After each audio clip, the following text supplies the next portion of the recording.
All rise. Superior Court of Fulton County at Alaska to dismiss circuit tonight's session. The Honorable Judge Ingram Espizani, court comes to order. Good afternoon. Be seated.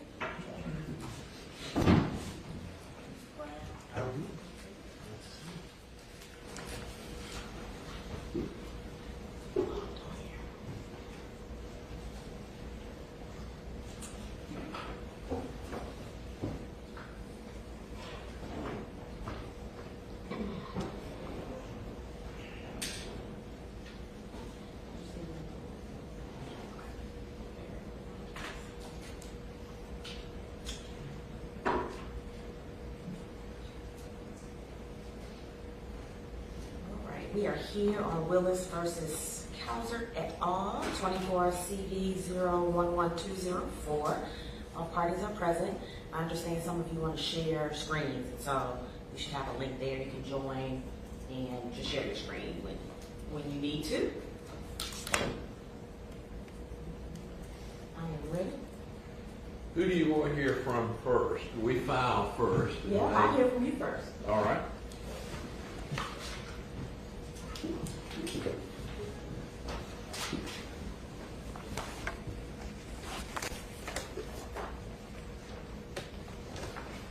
Can I hand up to you a PowerPoint?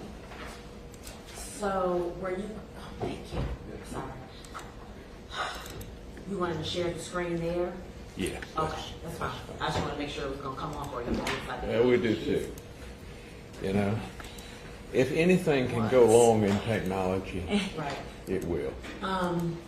Except for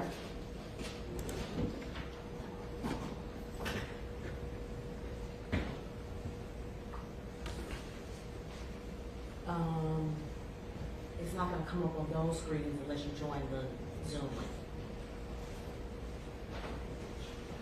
Did you bring a device? You have a device you can join? So that's If not, okay. then I'm giving them a copy. huh? I'm giving them a copy. They have a copy. Okay. I mean, I can see it fine from here.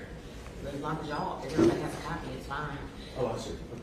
Right. I'm saying, so if you join the Zoom, you share your screen from wherever, but Okay. putting it into the device means it's only going to come up physically over there. Okay. I can see it just fine. That's fine. And as long as you've given them a physical copy, then We I'm have. fine with Okay. it. Okay. Now, Judge, it's hard for me to talk in 45 minutes, but I'm going to try to do so. The issue here is the General Assembly may define, as we agree, its own subpoena power, but it has to be done by statute. It cannot be done as just we want to do it and we pass a rule in the Senate. Ruth, why don't you stand here? And in fact, we go back to the case of Dean versus Bolton. This was Roscoe Dean down in Jessup, Georgia. It says the General Assembly may by statute place limitations on investigations of members of the General Assembly or enact procedures for such investigations, but there is no constitutional prohibition against such investigations. But the operative word here is General Assembly. And the General Assembly has taken that from Dean versus Bolton, Arthur Bolton and Roscoe Dean, and they have defined when they can issue a subpoena. Both in the 45-15-19, it says that in addition to any power conferred upon the Attorney General in this article, the governor or the General Assembly, not one house of the General Assembly, is authorized likewise to make investigations, and all authority and rights granted to the governor and the General Assembly shall be complete and absolute as those granted to the Attorney General. So the question here is, as the Supreme Court keeps ad nauseum reminding us, words mean what they mean. The General Assembly says what it means, the law says what it means, and it means what it says.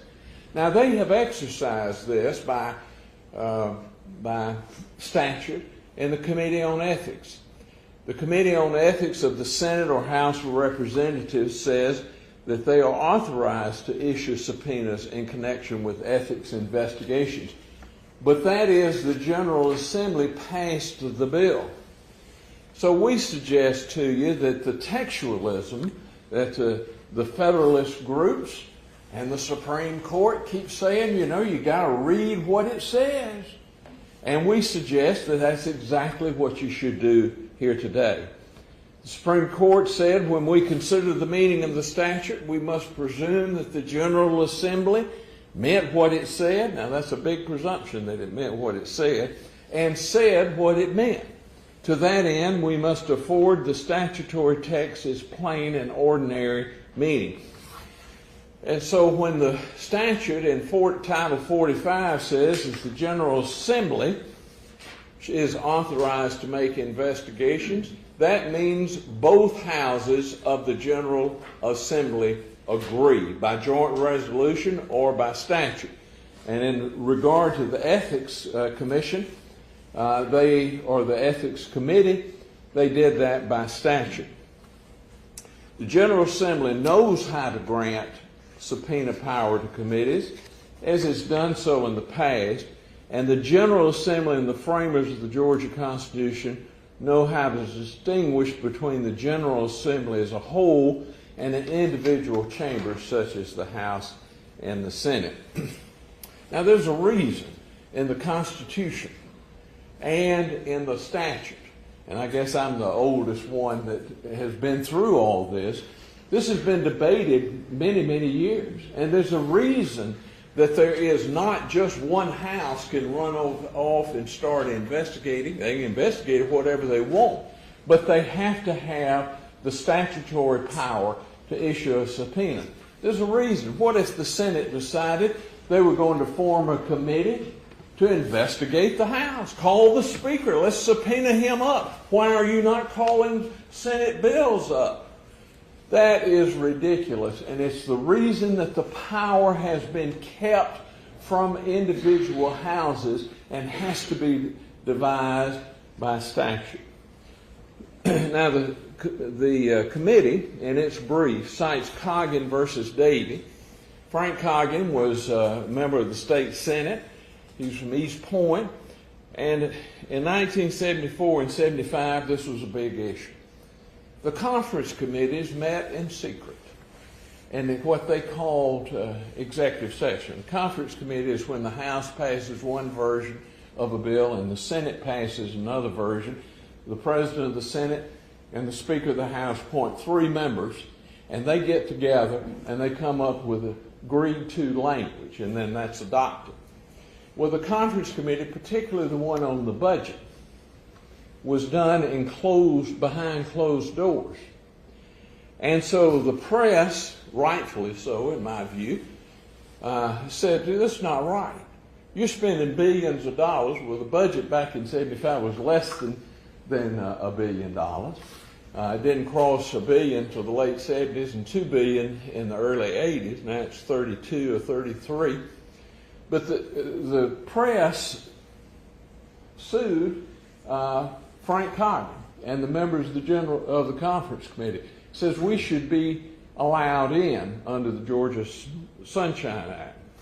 They said no. Supreme Court said no. Said, listen, the General Assembly is not defined as an agency, and that is subject to the Open Records Act. So they are not subject to the Open Records Act. And Judge Gunner, in the opinion, says if the General Assembly wants more sunshine in, they have the power to do it. They only have to change. Now, this has been cited for something that is completely different. That's all this means, is that Coggin versus David simply means that the General Assembly is not subject to the Open Records Act. The second issue, so the first issue we have here that we claim is dispositive is what the statute says. Title 45 says, only the General Assembly has the power of subpoena. Not the Senate, not the House. The governor has that power, of course, but a bill must be passed or a joint resolution. Now there's a difference, and I noticed this in rereading the briefs last night. And so when we passed a resolution can have the force and effect of law, but it has to be passed through both houses, and it has to be signed by the governor. It cannot just, and it's loosely used by my distinguished friends here on the other side, it's loosely used as, well, there's language that says resolutions. Resolutions that have the force and effect of law have to pass both houses and be signed by the governor. So we come back to this basic premise. It says that just what it means what it says and says what it means. In addition to the power conferred upon the Attorney General in this article, the governor or the General Assembly is authorized to make investigations and the authority to issue subpoenas and for the production of documents. Not just the Senate. Now they're going to argue here, as they have in the papers, and I know you've read all this, oh, well, that doesn't mean we can't rule ourselves. You can rule yourself. You can pass a resolution or a rule that says that every member of the Senate is subject to something. But you cannot go outside and issue a subpoena unless the General Assembly approves it. And it is done by joint resolution or by statute. Now, the second issue that I'll posit to you today is this.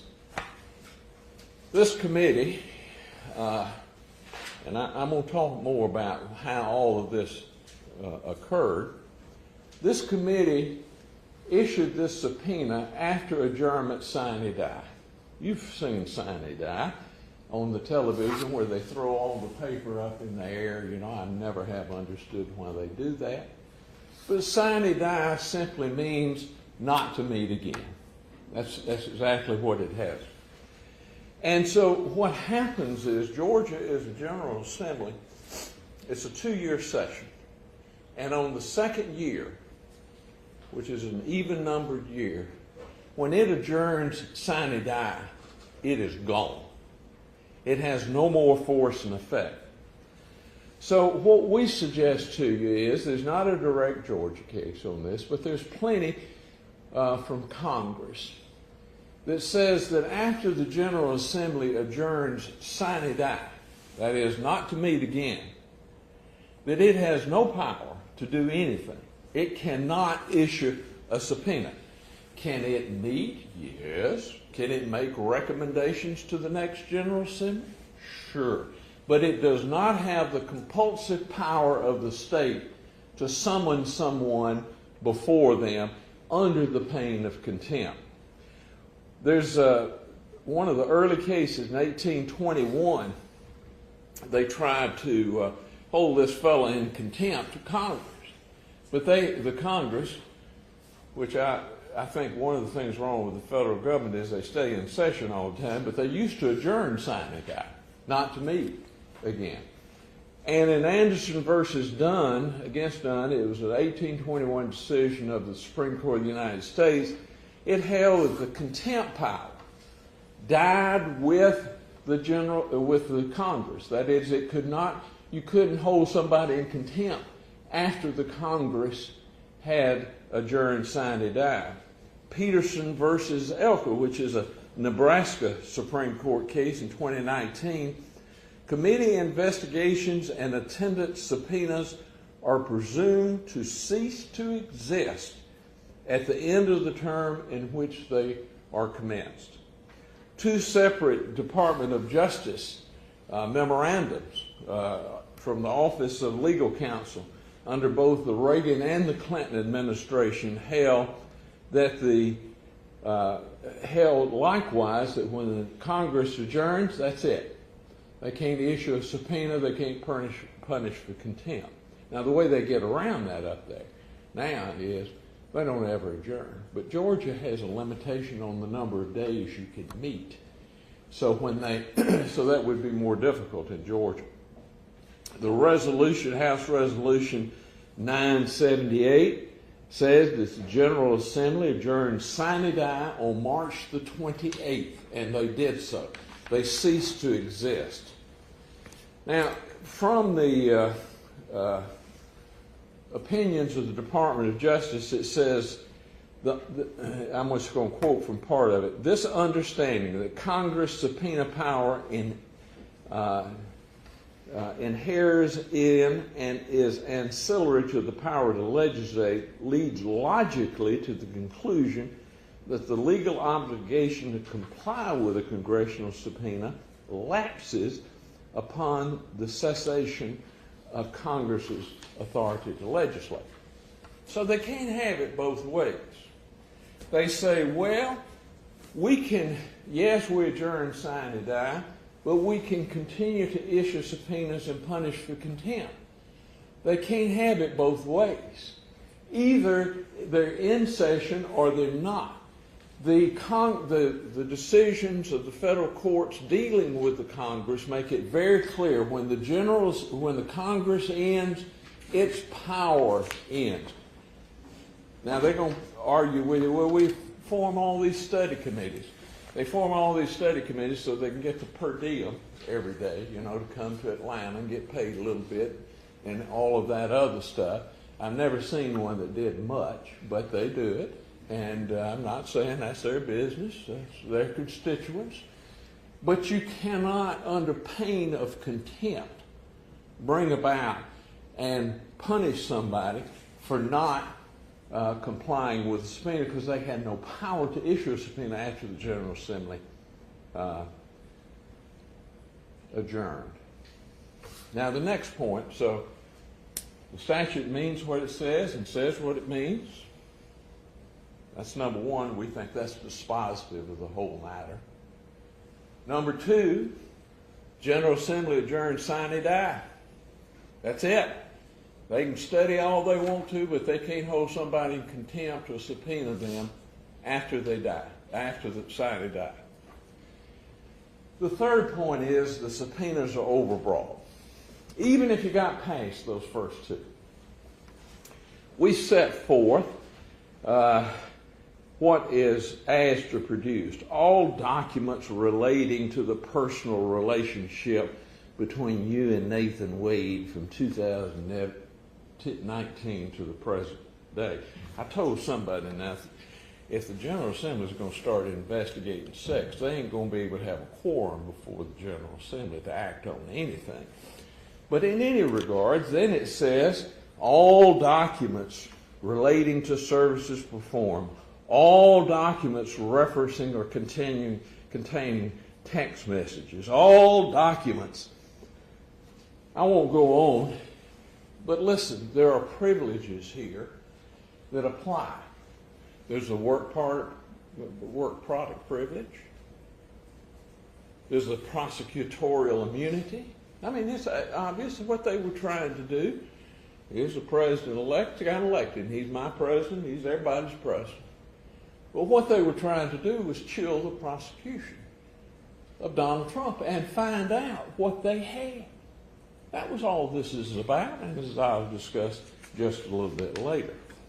The subpoena ducis tecum seeks every email or text sent by the former special counsel to the district attorney, including privileged emails concerning State versus Trump.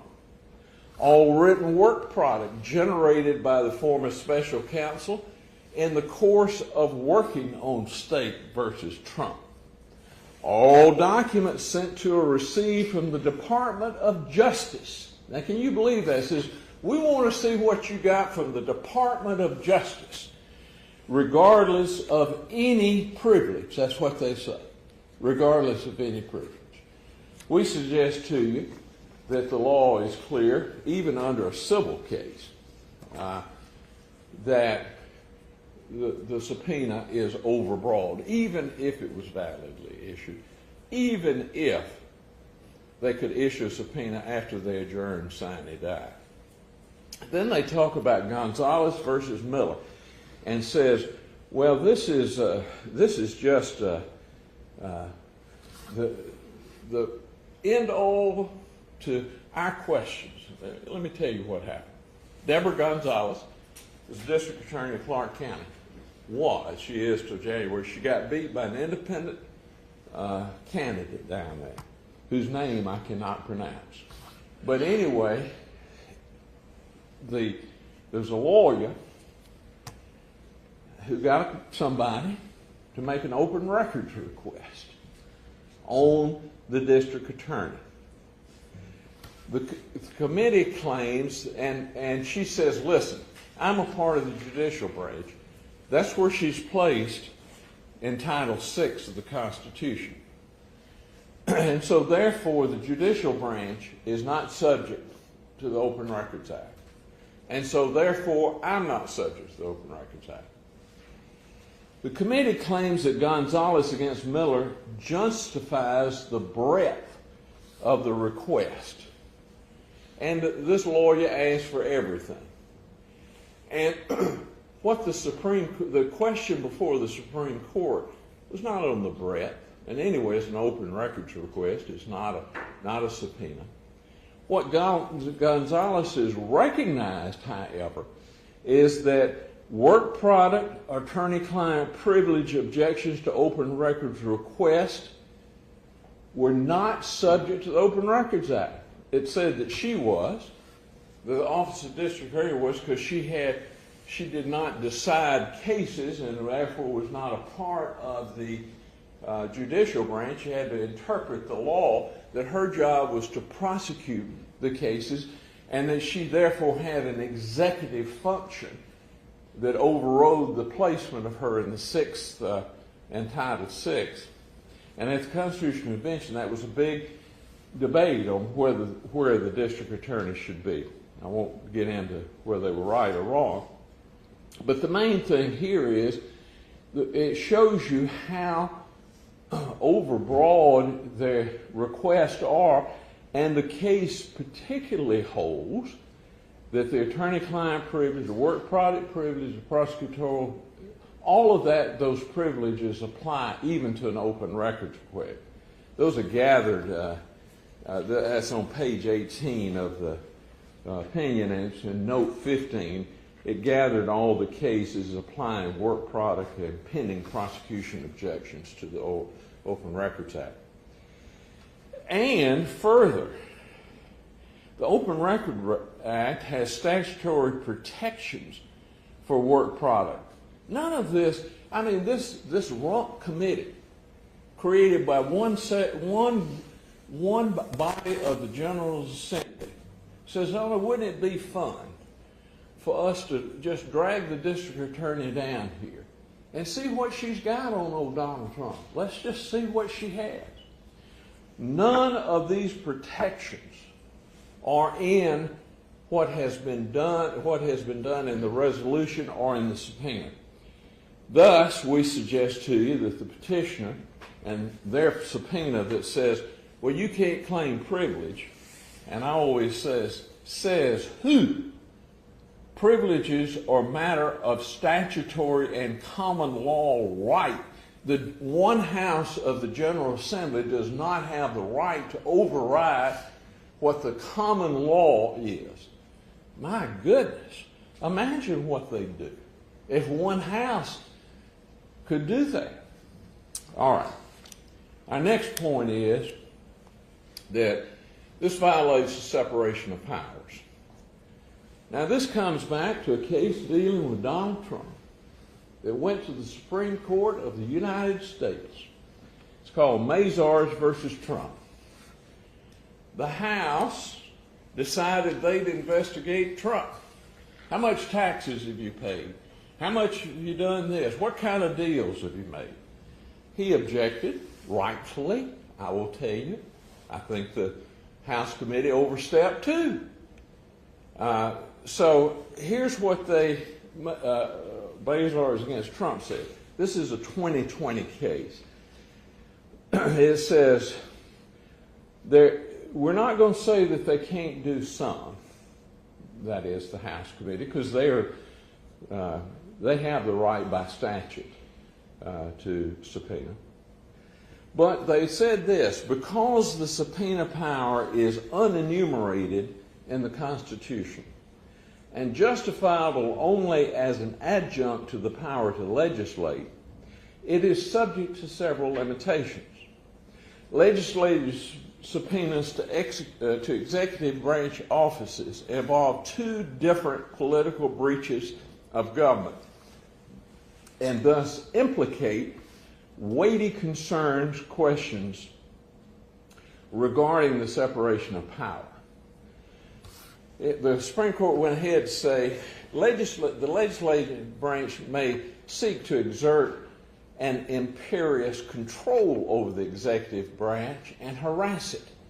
And so therefore, we're not saying you can't do it. And all their cases says, well, this doesn't apply. Says there's cases that say you can legislate. Yeah, of course you can legislate if you pass both houses of the legislature. But you cannot harass a different branch. Given these concerns, the Supreme Court set down several limitations. So number one, the subpoena must serve a legitimate legislative purpose. Number two, it may not be issued for law enforcement purposes, because that's the executive branch's domain to enforce the law. And the recipients retain common law and constitutional privileges. Now, so therefore, let's look. Is there a legitimate legislative purpose? The Mazars Court further specified that the courts that examine these types of subpoenas should look at several factors to decide whether there is a legitimate legislative purpose here. They say, does the asserted legislative purpose warrant the significant step of subpoenaing an executive branch official? To narrow the scope of possible conflict between the branches, courts must insist on a subpoena no broader than reasonably necessary to support the legislative objective. The legislature must offer detailed and substantive evidence of its purposes, not vague or loosely worded, like, oh, we got oversight over the district attorney's funding, and so therefore we can look into it. That's a vague, and it's just a pretext. And the burdens imposed by congressional subpoenas should be carefully scrutinized because of the potential for constitutional conflict between the branches. Then it went ahead and says other considerations may be also important. So Mazars in practice has held this, that in the McLaughlin against the Montana State Legislature, which is a case in federal court, they said, listen, y'all issued a subpoena, but you're not exercising functions reserved to another branch. They went ahead to say that and that's legislative, let me tell you what that subpoena was. It was a subpoena to the judges to investigate judicial bias in the courts. And the federal court said, no, wait just a minute. You can't do that. You can't do that.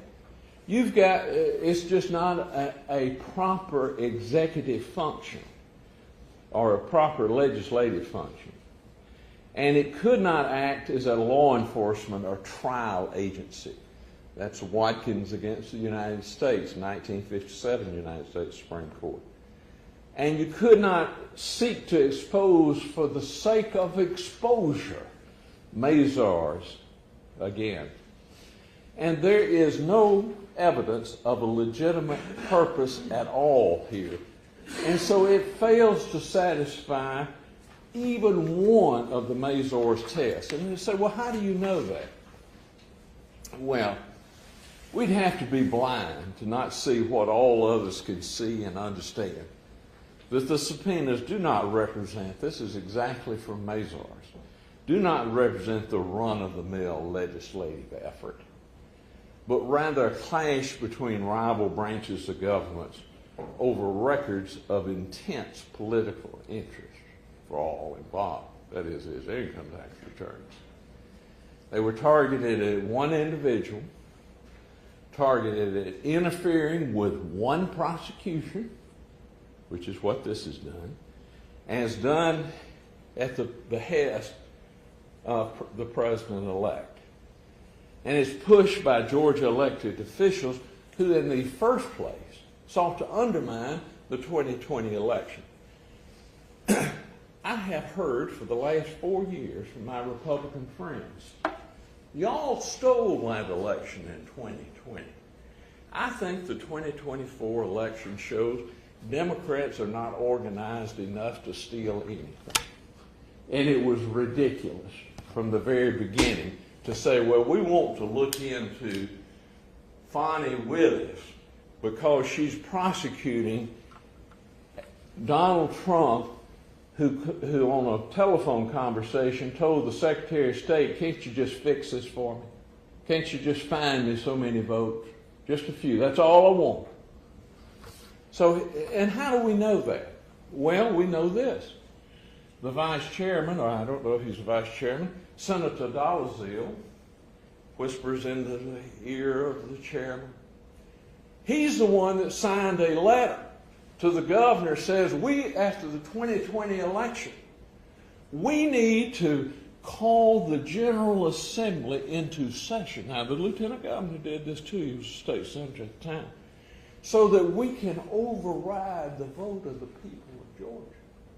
That we can select the electors ourselves rather than what the people voted upon.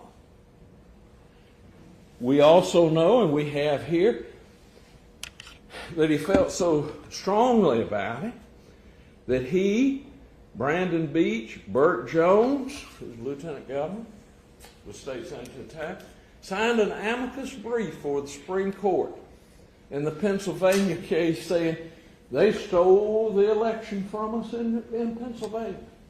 This is not a legitimate legislative purpose. This is nothing but a charade.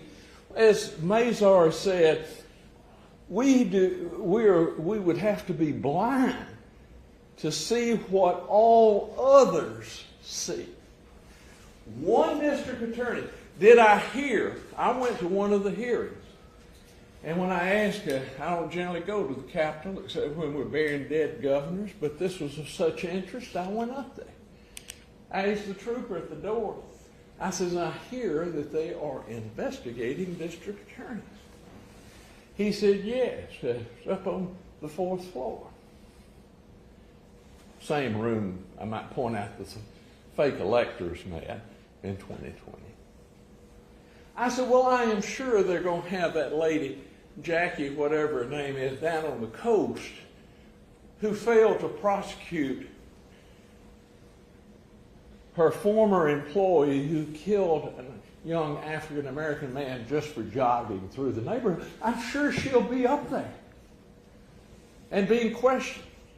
I'm sure of all of these cases that have been found where there have been convictions of those who were innocent. I am sure that they're going to bring these district attorneys up and question them and see what went wrong. And when I get up there, all they're talking about is sex. Well, Fonnie Willis had an affair with Nathan Wade. This is a pretext. We would be blind not to see what all others see. This was nothing but singling out one person who's been duly elected in this circuit and duly re-elected in this circuit to embarrass It's not for any legitimate legislative purpose, or they would have been subpoenaing all these other district attorneys that have done these things wrong. Only one person. And that is an improper purpose. Now, I'm going to reserve my balance for rebuttal, but I want to say one last thing. You need go no further than to say, listen, the General Assembly knows how to grant powers to committees, and they haven't done it. They haven't done it. The statute says they can grant the power, but it has to be granted by the General Assembly and not by just one committee, not just by one house, not for just one purpose, to single somebody out to embarrass them. She's been embarrassed enough. Thank you, sir. How much time I got left, Judge? 10 minutes. 10 minutes. 10 minutes. Oh, that's good. I can give another whole case.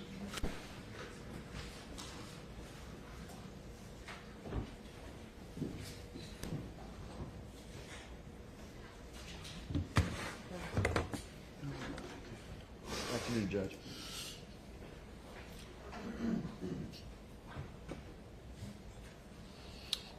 Let's see.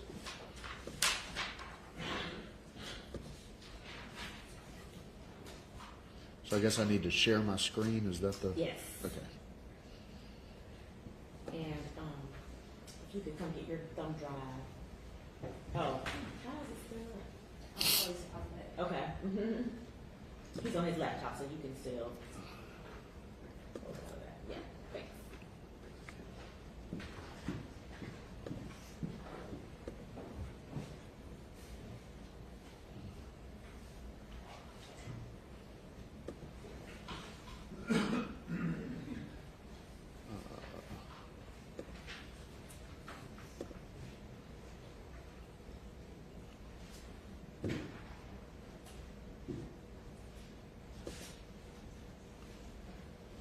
Here we go.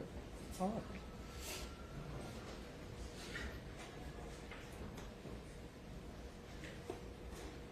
Will you email me the PowerPoint? Yes, Your Honor. And if I may actually approach, I've got a notebook with a hard copy in it as well. Oh, okay.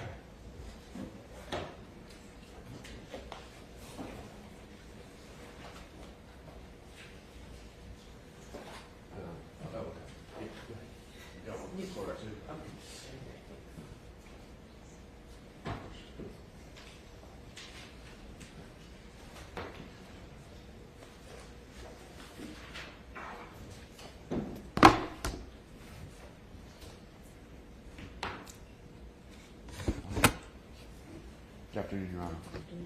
I'm Josh Bonfani, and along with my colleague Vincent Russo from the Robbins firm, here on behalf of the 9 members of the State Senate Special Committee, the Special Committee itself, which has intervened, as the court knows, and also Chairman Cowser of the committee, and Senate President Pro Tem, member of the committee, Senator John F. Kennedy, who are here with us in the courtroom today.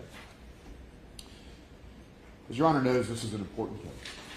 It is in many ways a question of first impression, looking at the specific authority of the state Senate. Personality shouldn't matter. Politics shouldn't matter. It is a question of constitutional law. And as the Supreme Court said in the Gonzalez case, just as district attorneys play a critical role in, quote, enforcing the law by prosecuting criminal cases, the General Assembly also plays a critical role in making the law. And 2 specific provisions of the state constitution authorize the General Assembly to impose duties on district attorneys by general law. Another says that it can provide the means of sanctioning district attorneys. That's Article 6, Section 8, paragraphs 1D and paragraph 2. In other words, the General Assembly has an express authority to look at and therefore legislate over issues of district attorneys' offices and their practices. And in that vein, it passed Senate Resolution 465, which looks at those practices. And we know that because the operative paragraph 6A says, in the event the committee adopts any specific findings or recommendations that include suggestions for proposed legislation or changes in appropriations, the chairperson shall file a report of the same. The sixth whereas clause says the same thing, that they are looking at issues in order to determine if legislation or changes to appropriations are necessary. Whereas inquiry into these allegations is a key word. Senate Resolution 465 does not say that the petitioner has done or not done anything. That's why they are investigating. They're investigating and making an inquiry into these allegations that may show that existing state laws, including those establishing the processes for selecting, hiring, and compensating special assistant district attorneys, are inadequate. That is the constitutional prerogative of the Senate as set forth expressly. Now, it's interesting that the petitioner and we actually agree on a lot. You're going to see there's a lot of the same quotes from cases, and the petitioner agrees on page 6 of its trial brief that the General Assembly has the authority to investigate. That's a given. So then the questions before the court are these. Does the state constitution prevent the state Senate or the special committee from issuing enforceable subpoenas? Answer, no. Is the special committee prohibited from convening and acting after the legislature adjourns sine die? Answer again, no. And has the petitioner properly objected to portions of the subpoena ducis tecum? Answer once again, no. And on that point, Mr. Russo will address it, but I'll just say at the outset, none of those arguments apply to the witness testimony subpoena in terms of overbreadth. So now what is the petitioner's burden? And I know the court has competing petition and a competing application before it. We weren't sure which side would go, so that's why we're sitting over here. And if it pleases the court, if we do have any remaining time, if we would be afforded just a slight rebuttal, and I would be fine to give opposing counsel a rebuttal to that as well. But what is the petitioner's burden? Well, in some ways, this court has already examined that. In the order denying the emergency motion, which is tab 1 in your notebook, no need to turn to it, it's just there. It says this court has the power to refuse to take some action to compel compliance should petitioner demonstrate that doing so would be inappropriate. But because of the nature and challenge of the petition, 3 other incredibly stout burdens of proof apply. The first is, and make no mistake, the petition is a facial challenge to Senate Resolution 465 and the authority of the state Senate, not just the committee, but the state Senate, to issue subpoenas. How do we know that? Because it says in the petition, in the ad danum clause, they're seeking to declare the subpoenas are void because they fall outside the statutory grants of the legislative subpoena power, and the committee cannot exercise legislative subpoena power. That's the authority provided in SR 465. So the court can't declare that without invalidating a portion of Senate Resolution 465. And we know in C it says they ask to declare the subpoenas are void because they violate the separation of powers clause of the Georgia Constitution, not the federal Constitution, the Georgia Constitution of 1983. It is a facial challenge. And as the Supreme Court of Georgia said, and this is in your notebook at tab 2 because we don't cite it in our brief, but I think it's a well enough established proposition, a facial challenge is, of course, the most difficult one to mount because the challenger must establish that no set of circumstances exist under which the act would be valid, meaning the state Senate could never issue subpoenas and enforce them. But there's also a presumption of constitutionality that the petitioner has to overcome. That Senate Resolution 465 is constitutional, that the subpoenas are constitutional, passed pursuant to it, and a presumption of good faith. And the presumption of good faith looks both forward and backwards. We cite in our brief the McDowell versus Judges Officio decision from 1975. This says the law presumes public officials will follow the law in the exercise of their statutory duties. Meaning, when the district attorney testifies, the presumption at this point is that the members of the committee, 9 members, bipartisan, will act in good faith. When the documents are submitted, they will act in good faith. But also it looks backwards. We also cite in our brief the Irvin versus Woodruff decision from the Court of Appeals in 1971. There the court speaks in the past tense. The court will presume in favor of public officers in the absence of all proof to the contrary that they discharge their duty in compliance with the law. In other words, the Senate acted in good faith in passing Senate Resolution 465 and in issuing the subpoenas. So we look again at Senate Resolution 465. It's in your notebook at tab 3. I know the court has seen it. But it looks specifically at those issues identified. For example, lines 27 to 30. Inquiry into these allegations may show that existing state laws are inadequate to address various legal and fiscal issues raised. In the exercise of the Senate's authority on page 50 or lines 55 to 58, it is necessary to determine whether the alleged conduct of District Attorney Willis, if proven to be true in whole or in part, should be addressed by the enactment of new or amended laws, prompt some change in state appropriations, or both. That's why she's been invited to testify. They're not taking the position on whether the district attorney has done right, has done wrong. The Court of Appeals has that question now. The state Senate is entitled to investigate whether there is a need to reform practices, and it specifically identifies them. There's state money that flows to district attorneys' offices. That's the appropriation piece. And to the extent that there needs to be placed limitations on special assistant district attorneys, that's the legislative purpose. And the subpoenas are consistent with that, and there's 2 key points about the subpoenas. And this is why the issue is not just the authority of the committee. At the top it says, by the authority of the Georgia Senate.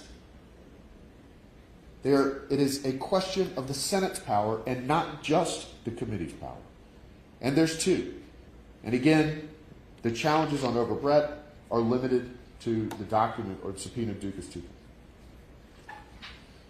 So with that background, the first question before the court is, what is the state Senate's authority and the special committee's authority to issue subpoenas? Now the petitioner says that can be determined by looking at statutes. We suggest that has it backwards.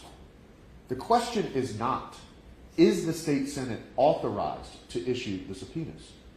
The question under the Georgia Constitution is there anything that prohibits the state Senate from issuing the subpoenas without the consent or some joint resolution of the House?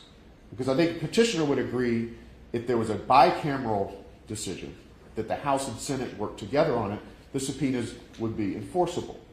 So the question really before the court is, does the state constitution prohibit the state Senate from issuing the subpoenas alone?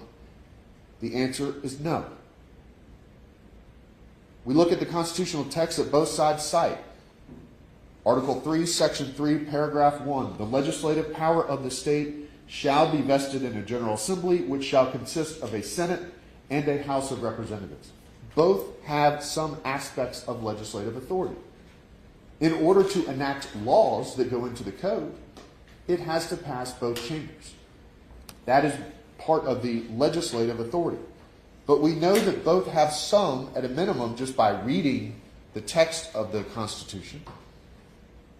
And we know that, too, from Article 3, Section 4, Paragraph 4, which is, in your notebook, we compiled a series of constitutional provisions that we'll refer to, but I just didn't want to clutter up the slides. There it says, interim committees may be created pursuant to the authority of the General Assembly or of either House. Pursuant to the authority of the General Assembly or of either House. Thus, there is authority within the Houses acting alone. And we know from the Supreme Court of Georgia that the power of the General Assembly is, quote, awesome.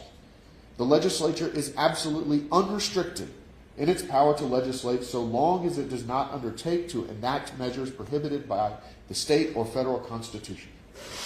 And where Senate Resolution 465 authorizes the issuance of subpoenas, that is the challenge and the attack that the petitioner makes in their petition. We also know, and we'll get to this on the Trump versus Mazars discussion, that the Senate has plenary power, unlike the United States Congress, which has only delegated powers. The Georgia legislature is given full lawmaking powers. And that's why the question is, does the state constitution prohibit the state Senate from issuing subpoenas? Again, the answer is no. Part of the reason is we look at what the state constitution says about resolutions versus what it says about laws.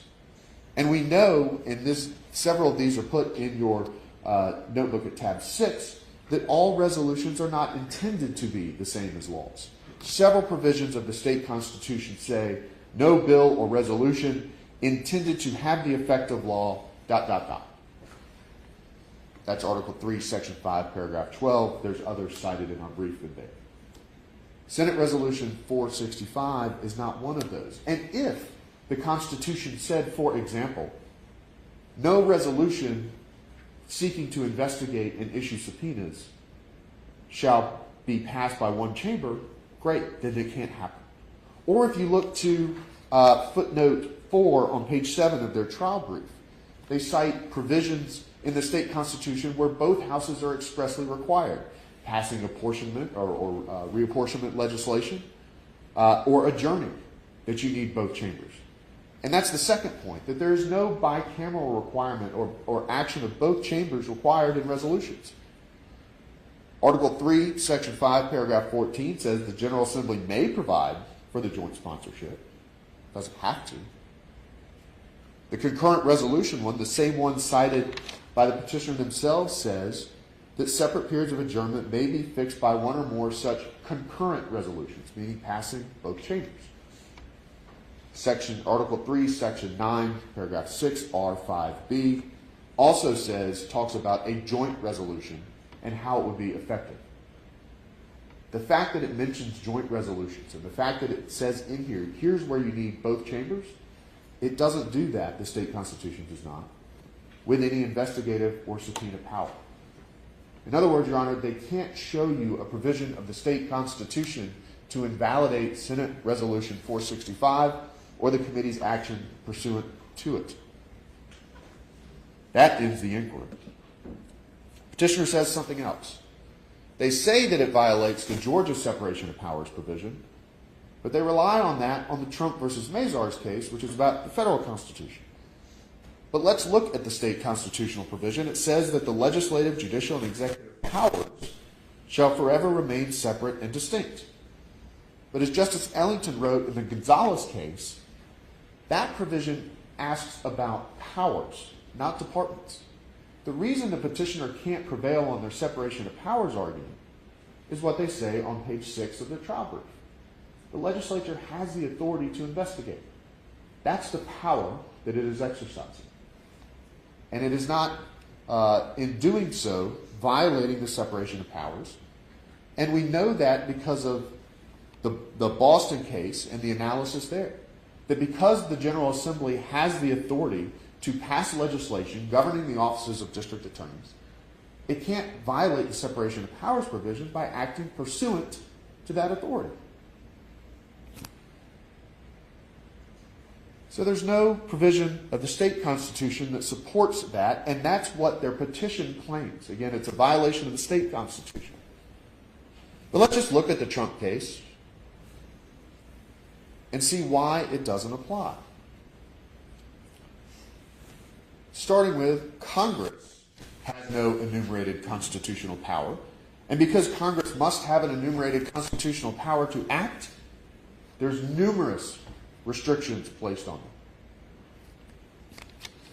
We know from the Bryan case that's not the same with the Georgia General Assembly. In fact, it's the opposite. But it's not just that. In the federal government, we have this idea of a unitary executive branch. And as the Supreme Court said in the Trump case, part of those limitations look at, quote, the unique position of the president. The president's unique constitutional position means that Congress may not look to him as a case study. This is a different case. This involves district attorneys in the executive branch joined by other state and local executive officers, and the Mazars case simply doesn't apply. So then they say, well, but Mazars says you need a valid legislative purpose. Your Honor, I looked at valid legislative purpose in the Georgia cases on Westlaw, and the only thing I could pull up was like equal protection analysis. Is there a rational basis behind this legislation? It's a federal standard that doesn't apply. In fact, it's created by federal case law. It's not applicable here in Georgia. That hasn't been applied. But also, if we're looking at what is the valid legislative purpose, our own Supreme Court in Hollowell v. Jove says, you look at the text of the resolution. And the text of the resolution, as we've shown, addresses issues that were covered broadly in the news, that are now again before the Court of Appeals, and that the State Senate and the General Assembly have expressed constitutional authority to legislate about. It cannot be said that looking into those issues, and we've documented in our briefs how looking at DA's offices has gone back to the COVID year of 2020. And back then it was the Democratic Party and their leaders pushing it. 2021, same thing, and then Republicans in the same session. 2022, it shifted for whatever reason. But the point is, the General Assembly has been looking at practices in prosecutors' offices for the past 5 years, if nothing else. That is a valid legislative purpose. Now, the last slide that the petitioner showed you, number 14, says, well, this is all done at the behest of the president-elect. Of course, we don't have evidence of that. And statements of legislators is inadmissible in determining anything one way or the other. That's the Jackson versus Delk decision. But it also ignores that there are 9 committee members, and they've pointed out the acts of 1 or 2. It also ignores that if you look at, again, lines 55 to 58 of Senate Resolution 465, it focuses on practices, specifically practices of hiring special assistant district attorneys. The General Assembly has in the past looked at similar things. I think it was in 2016, roughly, maybe 2014. They placed a limit on district attorneys hiring special assistant district attorneys on contingency, because you had cases where they would go out, file RICO against folks, keep a percentage there, and they stop that. This may be if legislation comes from it. Again, we're in the investigatory phase, not the legislative phase at this point. And so there is a valid legislative purpose, if that is even matters, which it doesn't. So what petitioner really collapses in their argument today has crystallized it, is they're making a statutory argument. Because they can't find anything in the state constitution that prohibits the Senate from doing this. And they cite 2 statutes. And effectively, as the court heard, their argument is there's only 2 places where the code, not the Constitution, the code says the General Assembly can issue subpoenas, and that is limited to those 2 areas, period. And because it says General Assembly and not Senate, it's over. It has to be the General Assembly. That's, in effect, their argument. There's a couple problems with that. One, no one disputes that the Senate committee is not the Committee on Ethics, so we're not even looking at Title 28. Interestingly enough, Senate Resolution 465 cites to Code Section 4515-19 as part of its statutory authority. And that makes sense. If you look at the language about the General Assembly, the Senate, as we know, is part of the General Assembly, and it has constitutional power regardless. But the problem ultimately with and so you could analyze the statute and interpret it in the way that the presumptions require, which is that it is constitutional, and find no conflict, because it doesn't say that the Senate, that is the exclusive method, and I'll get to the Dean versus Bolt decision in a minute. But the problem with their statutory argument begins with the state constitution itself. They're asking this court to interpret that statute as limiting the authority of the General Assembly. which Georgia Constitution Article 3, Section 4, Paragraph 3 says courts cannot do. If they had a constitutional provision, one of those many that says it needs to pass both chambers or joint resolution or something of that nature, then absolutely, that would be correct. But you can't just interpret a statute to limit the authority of the General Assembly. The next is Coggin versus Davey. And there, it was the Open and Records Act. That was a statute. And the court said not only that the General Assembly is not an agency, it also says we do not believe that it can be reasonably be argued that the House or Senate cannot pass an internal operating rule for its own procedures that is in conflict with a statute formally enacted. Thus, even if there was a conflict between the Senate acting in Senate Resolution 465 and Code Section 4515-19, that's okay, because the Senate has its own authority and procedures to issue enforceable subpoenas.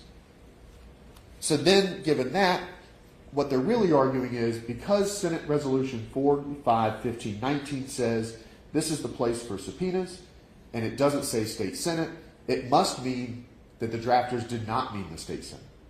That's the negative implication canon of statutory construction. I've tried to use it several times. Sometimes it works, sometimes it doesn't. And the courts have said that it has to be applied with great caution, since its application depends so much on the context. And interestingly enough, the city of Douglasville case, if you go through the things it cites, it ends up in the same place as the authority of the petitioners. They both go to the Scalia book where that is taken from. And so the context here in dealing with presumptions of constitutionality, the plenary power of the General Assembly, means that the negative implication canon is inappropriate, because this is not like the United States Congress.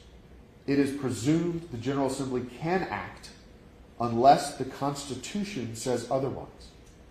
And what the petitioner's statutory argument is asking the court to do is to invalidate Senate Resolution 465 on the basis that it violates the statute. But if the Senate has the authority to issue subpoenas, which we've shown it does, then the statute cannot invalidate it. Or phrased better, if the Senate is not prohibited from issuing subpoenas pursuant to its investigative authority, then a statute cannot do it. So they then, in their slide 2 of their presentation, cite the Dean versus Bolton decision from 1975. And interestingly enough, we again quote the same provision. The court said the General Assembly may, by statute, place limitations on such investigations or enact procedures for such investigations, but there is no constitutional prohibition against investigations. So the problem with relying on Dean is twofold for the petitioner. Number one, nothing in 4515-19, using the word of the Dean versus Bolton decision, places limitations on the state Senate from acting. It says the General Assembly can do this, but it doesn't say it's exclusive.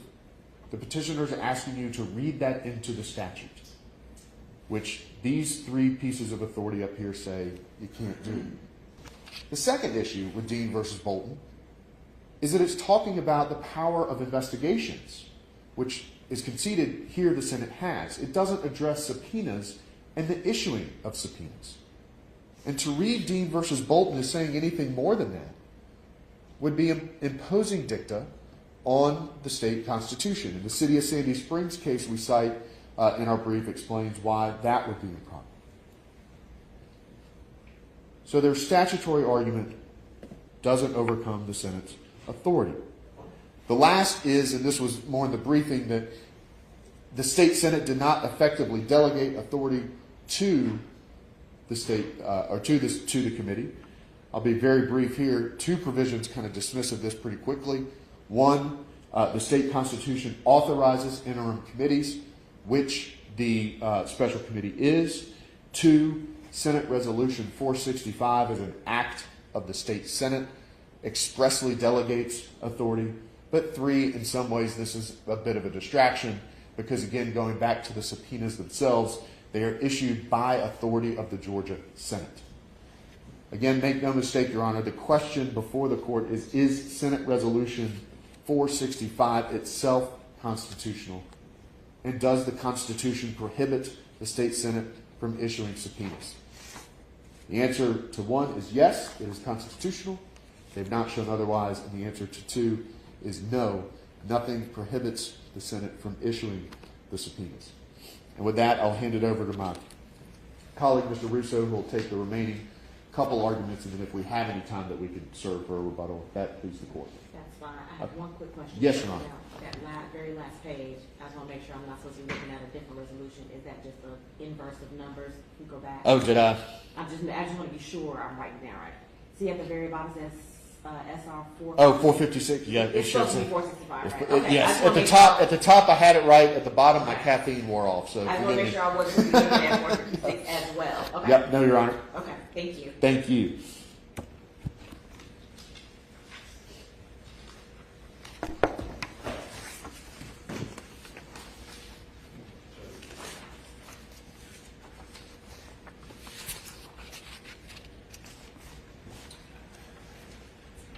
Good afternoon, Your Honor.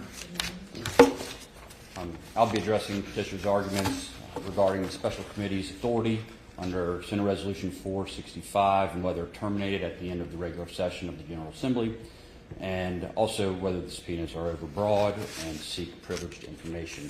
Now, as Mr. Bellanfani just finished discussing, there's not much question regarding whether the Senate committee has the power to issue subpoenas and to conduct legislative investigations for the purpose of developing public policy.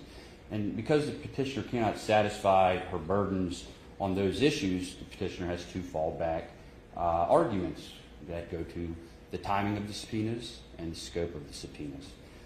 Petitioner's argument regarding the special committee's authority to conduct business after sine die fails for 3 reasons. First, and unlike the cases petitioner does rely on in her briefing, the Georgia Constitution expressly authorizes the Senate to create interim committees and establish their own rules. Article 3, Section 4, Paragraph 4 of the Constitution states that each committee shall determine its rules of procedure and may provide for its employees. Interim committees may be created by or pursuant to the authority of the General Assembly or of either house. So, the plain language of the Constitution gives the Senate and the House the authority to create interim committees. Petitioner does not cite any legal authority, of course, in Georgia to support her argument that special committee is not an interim committee. Instead, petitioner relies on cases from other jurisdictions and from federal courts regarding the state constitutions in those jurisdictions or the federal Constitution.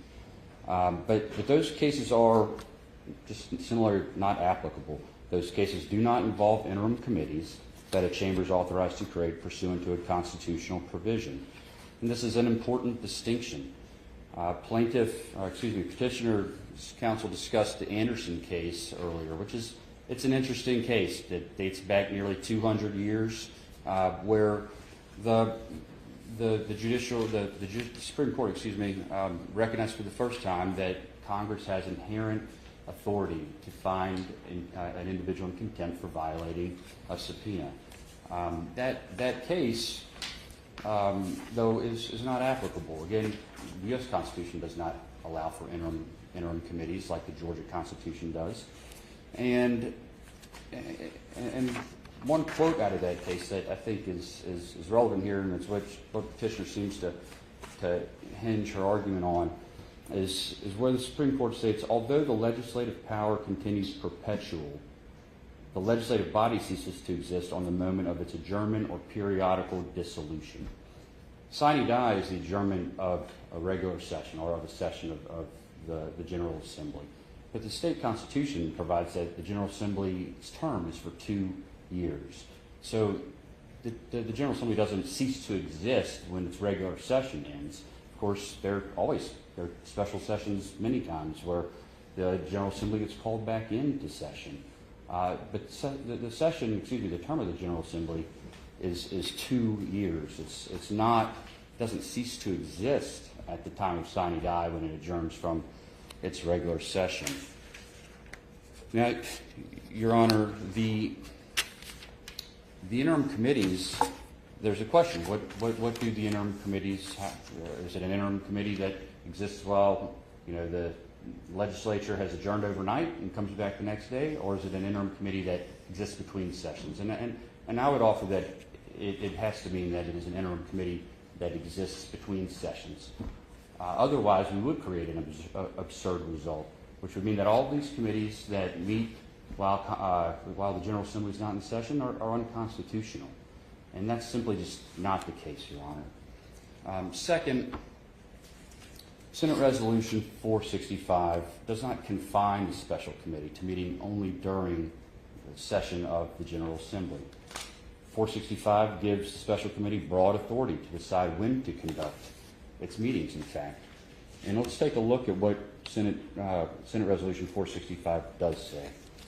First, meetings. And this is in tab 3 in your binder, Your Honor. Meetings. The special committee is authorized to meet when the committee deems it necessary and convenient to enable it to exercise fully and effectively its powers, perform its duties, and accomplish the objectives and purposes of the resolution.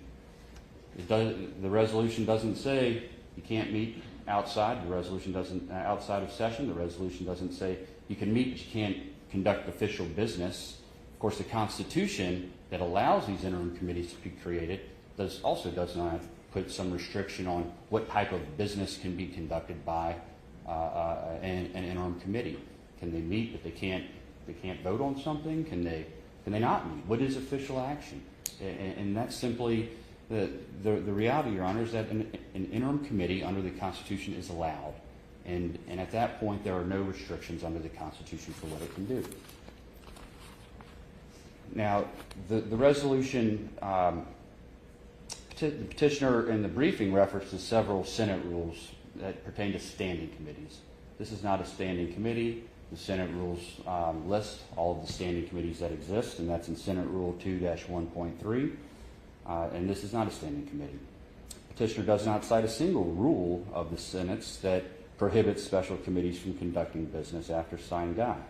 And of course, the resolution is that authorization for the special committee to conduct its business when it deems it necessary and convenient for it to conduct its business. And again, this is consistent with the interim committee powers under the Constitution. Interestingly, Your Honor, the membership of the special committee, it's appointed pursuant to the Senate Committee on Assignments. And the Senate Committee on Assignments under Rule 2-1.1 is authorized to meet and take action after adjournment sine die and prior to the convening of the next session. But what this could mean under petitioner's argument is that the Committee on Assignments could meet after sine die, appoint the members to the special committee, but then those members could never actually do anything. It would effectively make the resolution meaningless because the committee could not act. Third, to the extent there's still a question lingering regarding whether the special committee was authorized to issue the subpoenas, the Georgia courts adhere to the well-settled principle that the acts of public officers are presumed to be constitutional and in compliance with the law.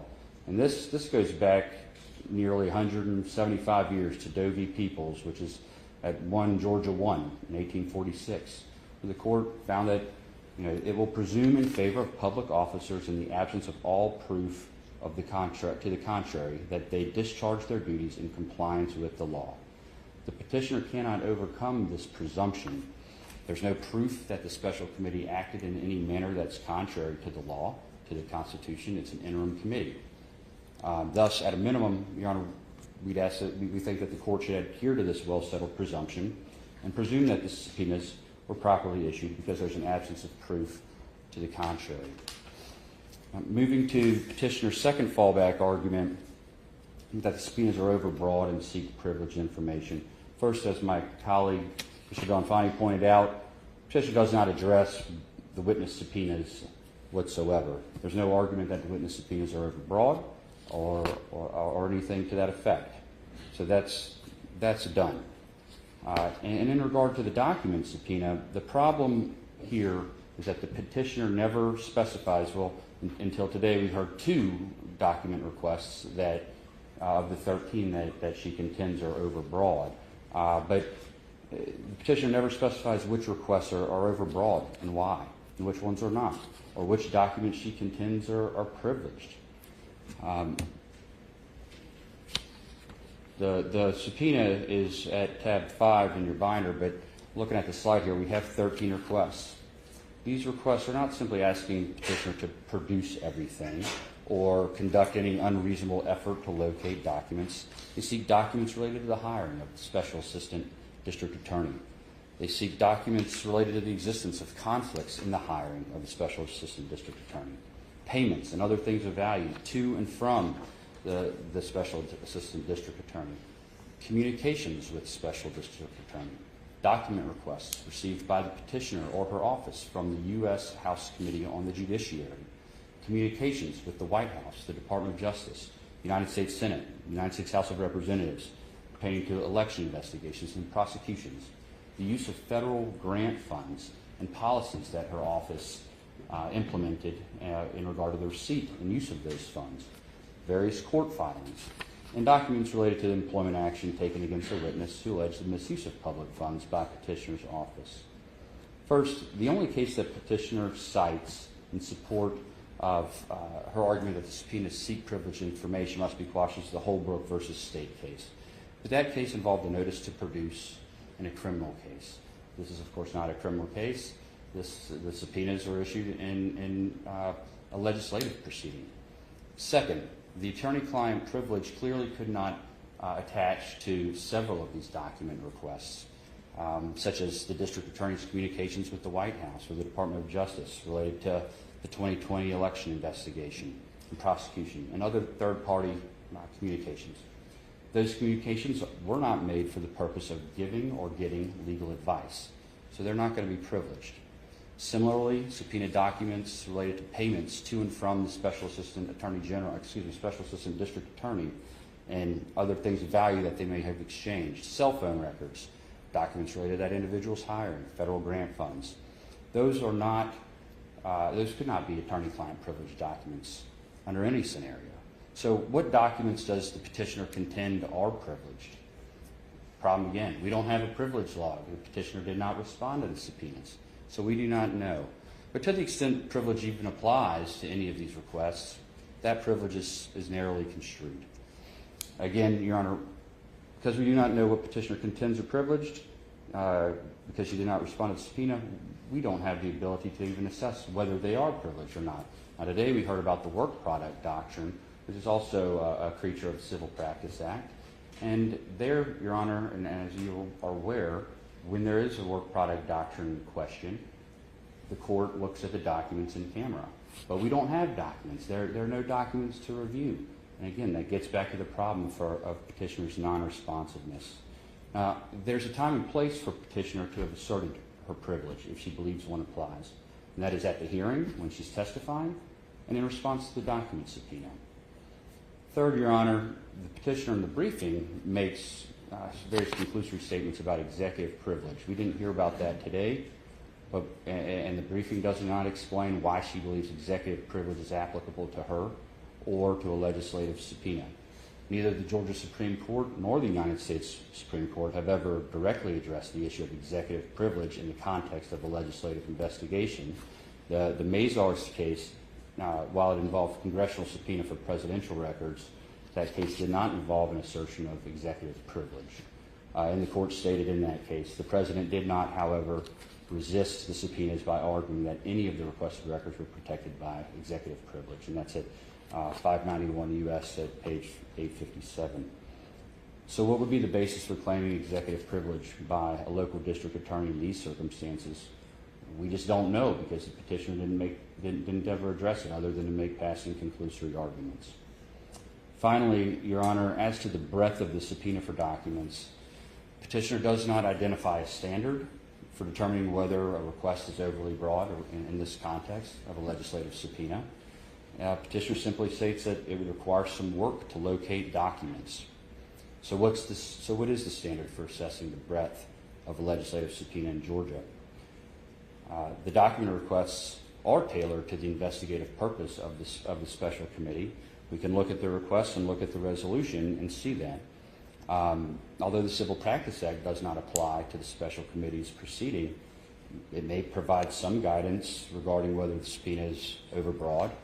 As this court knows, relevance in the discovery context in civil litigation is construed very broadly. Courts should and ordinarily do interpret relevant broadly to mean matter that is relevant to anything that is or may become an issue in litigation. Here, the documents that are requested are in an analogous manner relevant to the special committee's purpose under Senate Resolution 465 and public policy that may be created as a result thereof.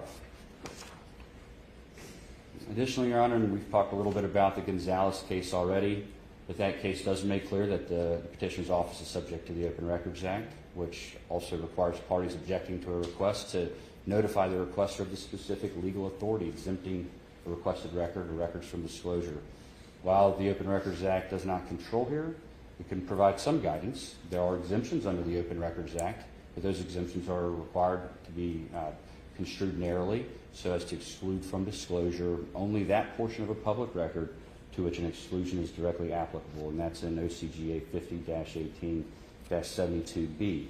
Thus, Your Honor, even if you construe a legislative subpoena to be the equivalent to an open records request, petitioner cannot assert a blanket exemption over all of the documents and refuse to produce any of them. Again, Your Honor, the problem for petitioner is that she failed to respond to the subpoenas and failed to timely file a motion to quash. She's effectively waived these objections by not responding to the subpoenas. The petitioner cannot hide behind boilerplate discovery objections and claims of privilege to hinder the legislative branch from conducting its duties under the Constitution and considering important public policy changes. The Supreme Court in Commonwealth Investment Company versus Fry in 1963 stated that the legislature and not the courts are empowered by the Constitution to decide public policy and to implement that policy by enacting laws, and the courts are bound to follow such laws if constitutional. Here, what the petitioner is asking this court to do is to disregard the Constitution, the language in the Constitution that allows interim committees to exist, the language in Senate Resolution and 465 that outlines the scope of that committee's duties, and to ignore that would lead to an absurd result, Your Honor, that limits the legislature's plenary powers, and that is wrong.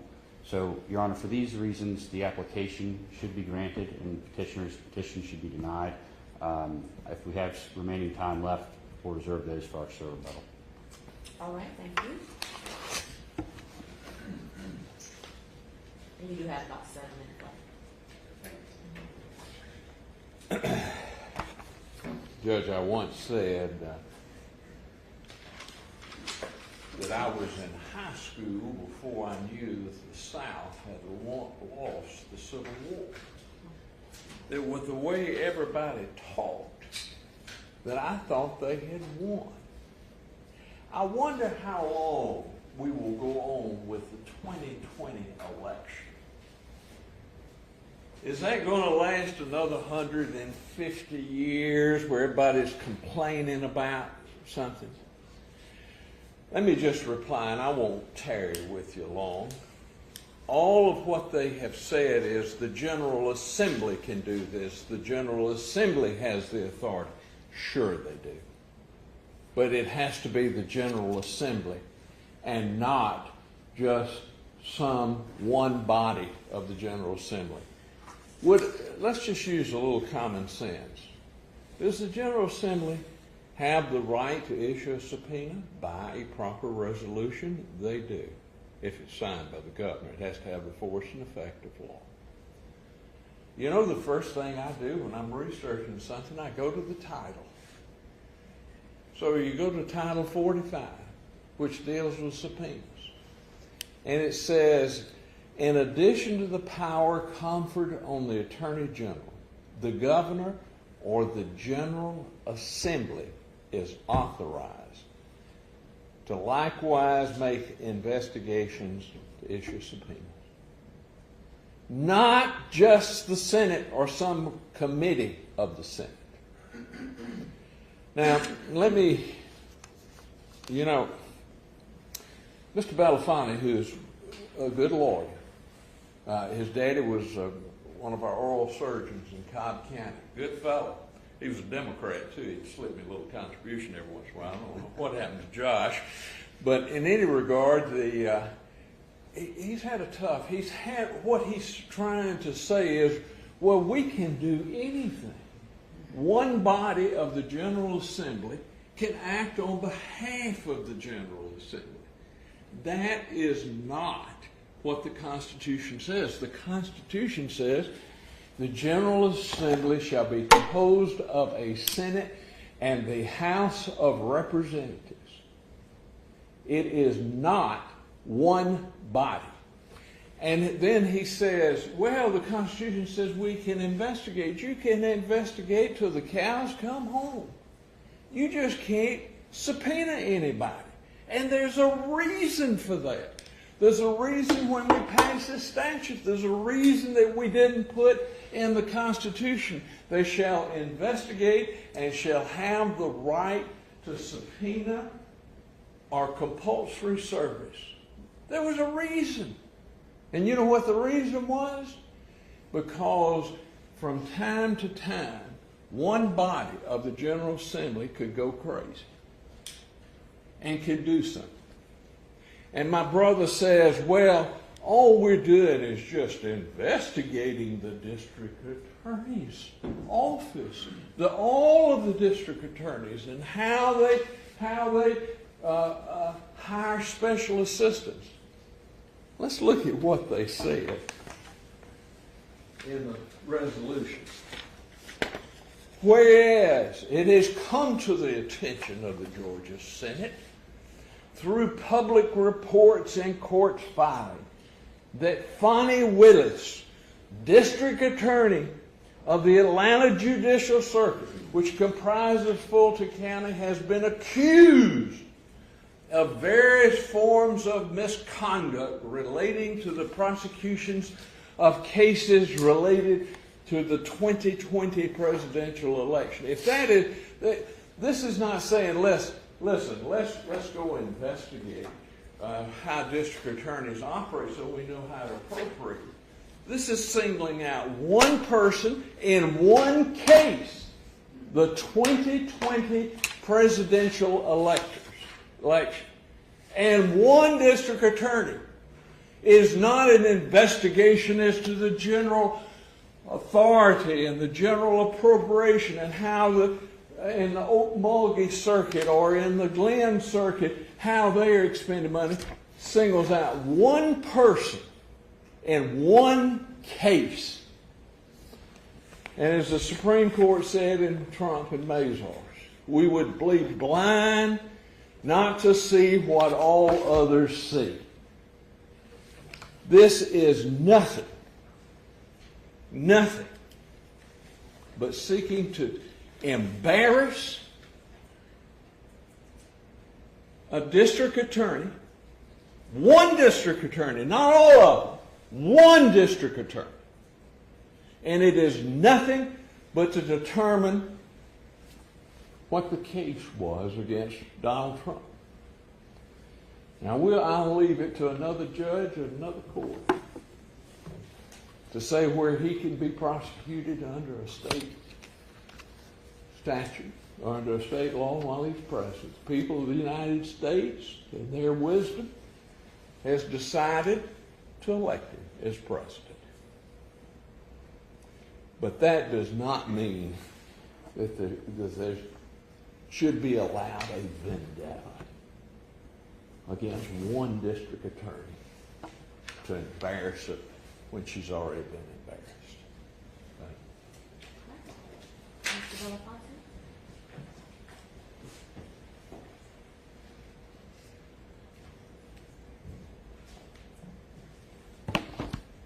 Thank you, Your Honor. Petitioner argues again that it has to be the General Assembly that issues subpoenas and not one chamber. The question that begs again is why? Where in the state constitution does it limit the Senate's investigative authority to acting bicamerally. We know that the state constitution has provisions addressing when a resolution needs to pass both chambers. And what we heard today, just now, is the only way a subpoena can be effective is if it passes both chambers and is signed by the governor. Now, Your Honor, I used to work for a governor. I know Governor Barnes was the governor. But if the General Assembly wanted to investigate the governor and it needed to issue subpoenas to do so, but it needs the governor's permission, that's the limitation that they're asking the court to adopt. And that's, frankly, it's again putting the statutes as controlling the Constitution, when it is the Senate's constitutional authority, which is not limited by the Constitution and is not limited by the statutes. And even the language of Dean versus Bolton makes that clear, because it says that the General Assembly passing a law can limit its own authority, and we would disagree with that based on what the Constitution says. But 45-15-19 is not a limitation. It has to be read into the statute as a limitation. And we've seen why that method of statutory construction it would be inappropriate in this case. The Bryan case makes clear that the General Assembly has the authority to act unless prohibited from doing so. And that's why the Trump cases and the Mazar cases don't matter. So the last argument that collapses to is challenging the intent of the Senate in looking at these issues. But we've seen from Senate Resolution 465 that it is looking at practices. And it cannot be said that those practices are not of public import. They've been described as containing a significant appearance of impropriety that infects the current structure of the prosecution team, and a perceived conflict in the reasonable eyes of the public that threatens the confidence in the legal system itself. When this danger goes uncorrected, it undermines the legitimacy and moral focus of our already weakest branch of government. That's not the words of the state Senate. That's not the words of any particular party within the state Senate or any member of the special committee. That's the judicial opinion issued from this circuit on these practices. It cannot be said that the Senate lacks the authority to look into these issues to determine if legislation is needed. And that's exactly what Senate Resolution 465 does. That is exactly what the Senate committee is seeking to do, to investigate, to see if there's a statutory need, as there was in 2014-ish with the contingency type cases. It has the authority to investigate those issues. The district attorney has the ability to come explain her position. But what she can't do is say that the Senate itself lacks the authority to issue the subpoenas. And this court has the authority, as it recognized in its order denying the injunction, to issue an order enforcing those subpoenas. And that's what we've asked the court to do. In your notebook, we've hopefully not taken as presumptuous, but there's a proposed order in the pocket of the notebook. We'd be happy to email that to the court and opposing counsel as well. It's in theirs. But what it asks for as relief is that the documents be produced, and if there is an issue of privilege, that a privilege log be created. It's similar to civil discovery or even the Open Records Act. We've asked that if the Senate committee reconvenes, that the district attorney be required to appear, and they can work out a time. What we suggest in the proposed order is not later than some early day in January or last bit of December. And she could then appear, testify, and allow the Senate to determine if going into this next session, what is described as threatening the public confidence in the legal system itself requires legislation or not. That's the open question, but that's for the state Senate to decide when it convenes again. Unless there are any questions, Your Honor, I'll rest. Thank you. I got just a minute or two left. I'll have, and I'll say the last word. You heard again. The Constitution does not grant. Let's make very careful here. The Constitution does not grant either the General Assembly or the House or the Senate acting alone the right to subpoena. That would have to be created by statute. And the statute says that it must be the action of the General Assembly. Could they not have to have the signature of the governor? Probably. I mean, this is new ground. The General Assembly has been in existence for over 200 years. Well, a good ways over 200 years. And no one body of the General Assembly has ever tried to do this. Now, the last word I'll say to you is this. Listen, it's very clear. What they're trying to say is, no, there's no authority to do this. This is just implied. It's just something that we can bring in, something we can reach out there and have. What other implied powers might they have? Implied powers, as the Supreme Court of Georgia said, should be strictly construed. Do they have the right? I was a member of the state Senate at one time. Say, we want to investigate former members of the state Senate for what they've been doing since they left, because it might bring disrepute upon us now. Listen, this is an important issue. Can you allow one? The beauty of our system is it's balanced, checks and balance. The Senate can do certain things. The House can do certain things. They can discipline their own members. They can provide when a committee meets. They can do all. They can investigate. But when they go outside that door that is the Senate, they have to have specific authority to do so. And to bring somebody, drag them in by compulsory service. We think the law is clear. The General Assembly knows how to create the power of a subpoena. But it's the General Assembly and not just a house of the General Assembly, either the House or the Senate, that must act. Thank you, Honor. There you go. Good to see you, man. Thank you all. As soon as I make a decision, I'll get an order filed. Would you like a proposed order? If they've given one, I'd love to get one from We'll the get one. Okay. We'll send you one. All right, thank you so much. Thank you, Judge. Thank you, Judge.